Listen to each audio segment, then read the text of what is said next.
మన మధ్యలో ఉన్న పరిశుద్ధాత్మ దేవుణ్ణి నిరాకరించవద్దు, ఆయనను దుఃఖ పెట్టవద్దు. దేవుని వాక్యం సెలవిస్తుంది, పరిశుద్ధాత్మను దుఃఖపరచుకుడే అని దేవుని యొక్క వాక్యం సెలవిస్తా ఉంది. దేవునికి దుఃఖం కలుగుతుంది తెలుసా మీకు?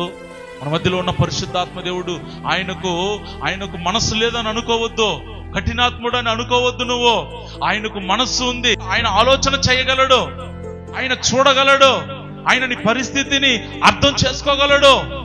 అలాంటి సున్నితమైన మనసు కలిగిన ఆ దేవుణ్ణి ఈ రోజుల్లో జనాంగం దుఃఖపరుస్తూ ఉన్నారు. లేని మాటల చేత, కాని మాటల చేత, చేయకూడని పనుల చేత, వెళ్ళకూడని చోట్లకల్లా వెళుతూ, చూడకూడని వాటిని చూస్తూ, చేయకూడని వాటిని చేస్తూ పరిశుద్ధాత్మ దేవుణ్ణి దుఃఖపరుస్తూ ఉన్నారు. జాగ్రత్తగా ఉండాలి.